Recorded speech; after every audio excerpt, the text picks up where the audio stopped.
kahilingan, walang pinoprotektahan, walang kasinungalingan, serbisyong totoo lang. Babae, duguan matapos tamaan ng pen gun. Sakalan, hindi ako makahinga! Menor de edad na buntis, tinadyakan daw ng barangay tanod.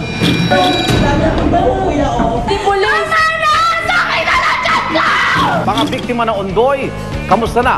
Isang taon matapos ang trahedya. Noong umaga po ng September 26, pumutok na po yung panubigan ko. Tapos, nag-decide po yung OB ko na pumunta po ako sa Mission Hospital. Ako naman, Arnold Glavio. Oras na ng totoong drama at aksyon dito sa Rescue.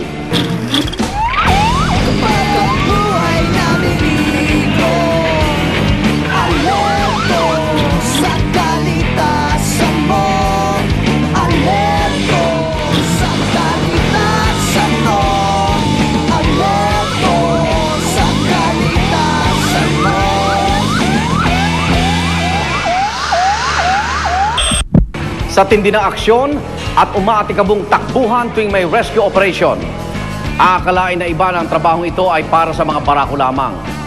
Pero ibahin si Tessa Reyes ng Makati Rescue. Kung tapang at bilis ang aksyon ng pag-uusapan, wala siyang uurungan.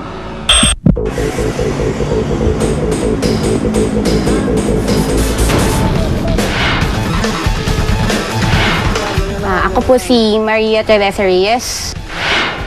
Almost 2 years na po ako dito sa Makati Rescue. Bali, yung role ko dito sa rescue, basically, more on medical ako as a response kasi I'm a registered nurse. So for me, wala namang difference kung babae or lalaki ka na nag-work ka sa rescue team. Since same naman yung level of training mo, wala namang difference dun eh.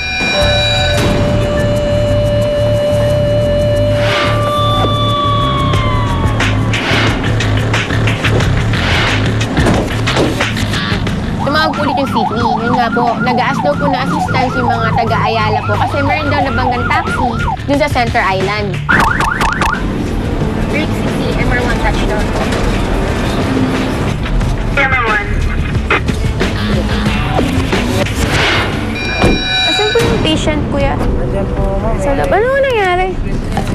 Bali, nung pagdating po natin sa area, nakita po namin yung ngayon taxi, pumampa siya doon sa may mga barrier doon sa may Ayala, yung nagdi-divide ng mga lanes. Yung kwento kasi ng patient natin, hindi niya daw alam, kasi nag-text daw siya, hindi siya nakapag-prepare na babangga na sila. So yun nangyari, hindi niya na-prepare ang sarili niya, tumama siya doon sa pinaka-backseat. Nakita namin yung pasyente, nakahawak siya doon sa chest niya.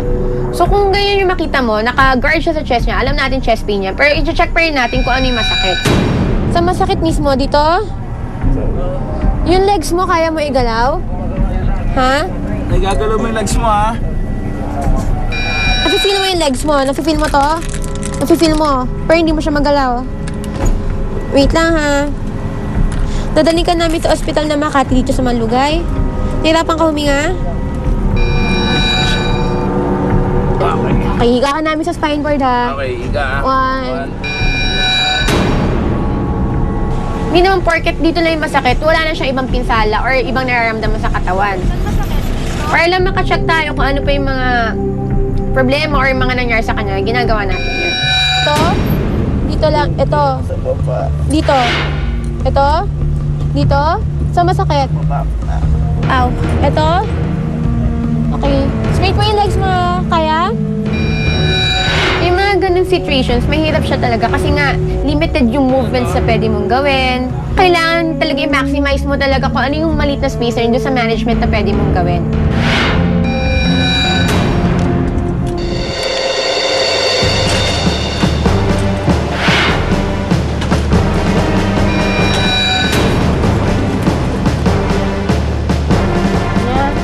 Tapos may hematoma din sa knee. Pero minor lang naman.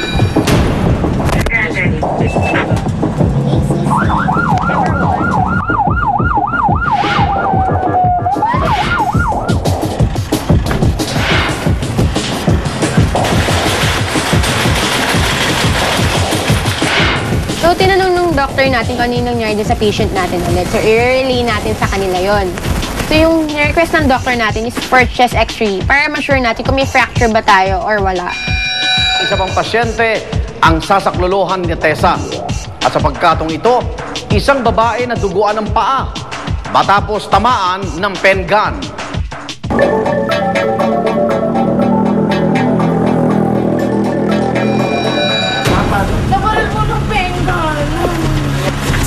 Bali, yung isa natin patient dito, yung dinala dito, yung patient natin na nabaril siya ng sumpak or yung pen gun natin na tawag. Dinala siya dito ng mga kaibigan niya. So yun nga, nakita na lang namin siya na nakaupo dyan sa may hagdanan namin.